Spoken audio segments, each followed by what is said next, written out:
In our town, we know what we need. That's why at Bianchi Honda, we sell more CRVs than any other dealership sells all their vehicles combined. We are an SUV town, choosing the #1 rated SUV brand. Lease the 2019 CRV LX all-wheel drive for only $199 per month for 36 months. With over 2 million customers served, around here, we Honda.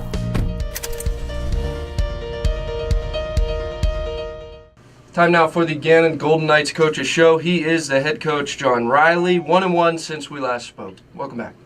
It's good to be back. So the Cal game was an exciting one as a fan. You're pulling your hair out probably that whole game. That was a intense game. I mean, they'd beaten us here. Close game at the half, and then they kind of got a little bit of a spread there and made some shots on us down the stretch. But it's a hard game because they play 2-3 the whole game. You don't see that much zone, and they played 2-3 the whole game. So I knew we were gonna have to make shots. And but credit to our guys, we got out. You know, we started the game well. We did a great job of getting the ball in the middle of the zone. We made some shots. We got it inside, got some layups out of it, and just thought we competed well. You're shooting foul shots well in this run, and that obviously had something to do with this game, as Deontay Cicero had to knock down some important ones late to tie it, then go ahead and win the game. So the little things. Well, we have. I mean, and we didn't turn the ball over. We had a good amount of assists, but we've gotten better. We're getting better now. Sometimes it's hard to tell when you don't always see the results, but individuals are getting better collectively. We're getting better. We're giving ourselves a chance in every game so far. But no, Deontay did step up, and I wish it didn't even get to that point. There was a couple things that, again, there's calls and there's things that happen, and you just have to keep just hanging there and keep fighting. And our guys did a great job of that, staying together and staying the course. You've been switching up the rotation because you've had to. So guys like Sean Colosimo, they've joined the party, and guys seem to be settling into roles quickly. It's been one of those years where a lot of times we don't know who we're having from day to day, and our guys have done a good job just staying with it and trying to minimize the distractions, because that's a distraction when you don't know who you have and who you're playing with, and it's just hard to build that chemistry.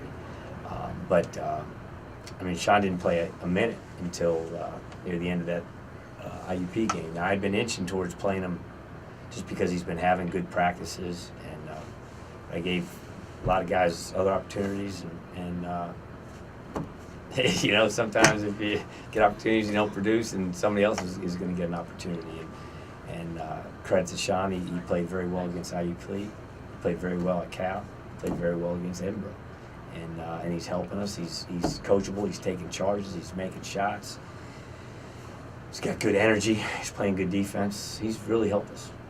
Does a win like against Cal make you think, you know, we can hang? Well, we can. I mean, we've done that all year. I mean, we haven't been consistent from game to game in terms of what we're doing, but we're playing fairly good defense, and we have some individuals that are just getting better individually.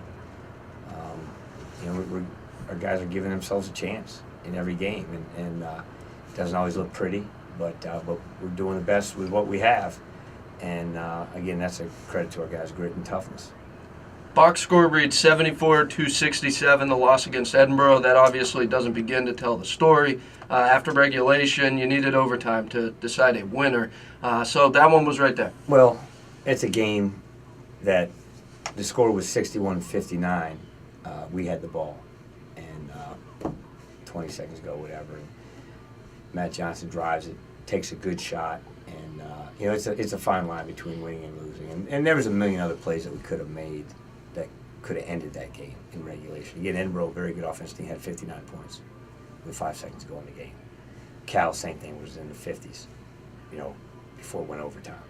So we're definitely guarding well enough. And it's funny, again, a play here, play there, throughout the whole course of the game. I mean, a lot of times it plays at the end of the game that get magnified, but those aren't necessarily, I mean, there's plays throughout, a missed free throw, a missed box out, a missed layup, or whatever. It could be a million things, and it's never one play, but again, just if you make one more play. And our guys, I thought, played played very, very hard. I thought we played very well. And again, we had to make one more play. There was a couple times we got an offensive rebound kick that had wide open looks. You make one of those, game's probably over. But we didn't. And it was a tough way to go because on the shot by Johnson, looks like it's going in. Sean Colosimo darts, because we always send 3 to the glass. And he had the rebound.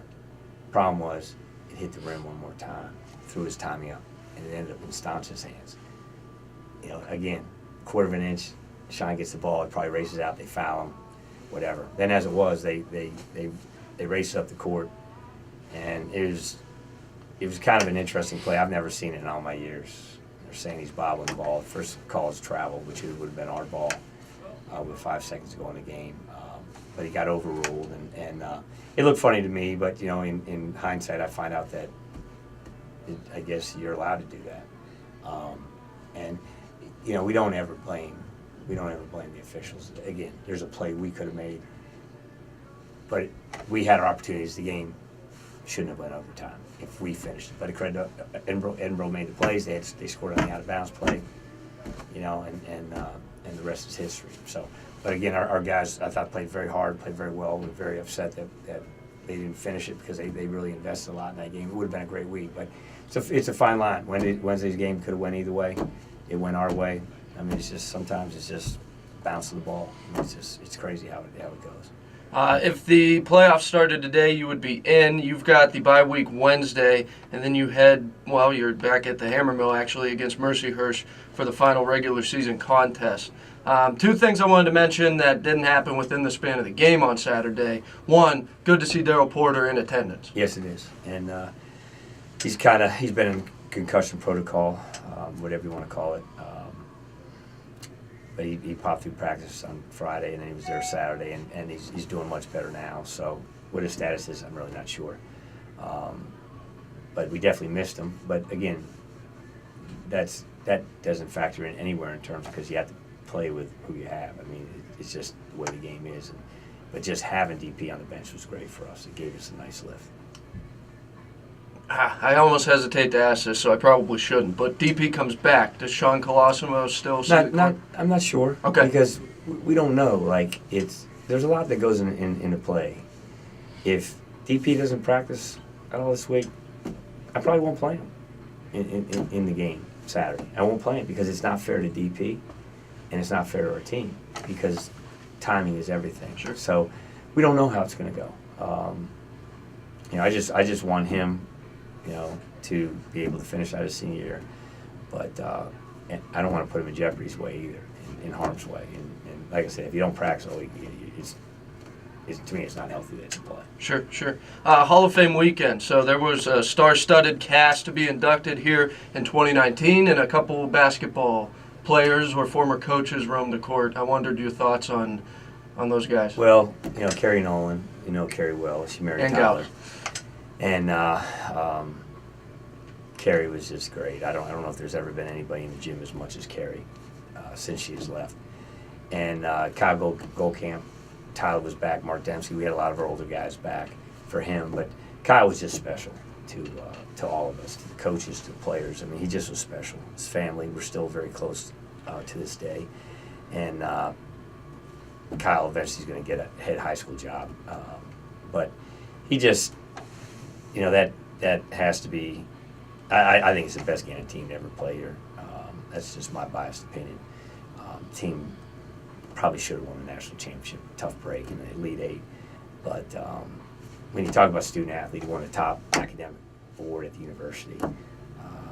He was a player, Atlantic Region Player of the Year, steady every day, and that team that Kyle played on, that team should go in, and a number of other players on that team should all go in, because that team was 30-4, and we played his senior year. We played 12 games without Kyle. Right after the Porreco Cup, he got hurt in the Porreco Cup. We went 10-2 without Kyle, and then he came back, and then we just went on a roll.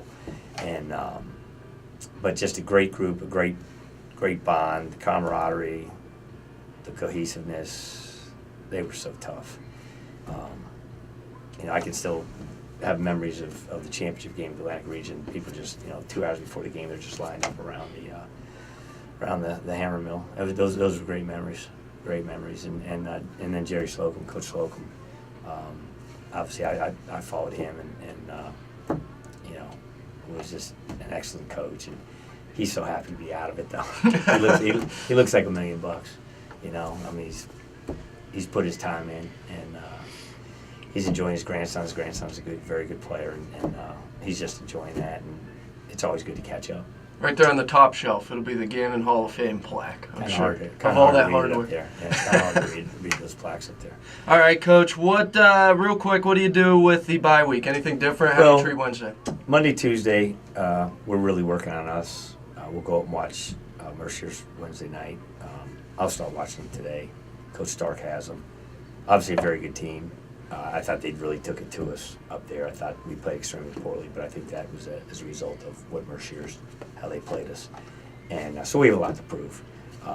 Monday, Tuesday, working on us. Actually, Monday, Tuesday, Wednesday, we're working on us. Wednesday, we'll start on Mercyhurst, and Thursday, Friday, because we're the most important right now, just trying to make sure we have our stuff together.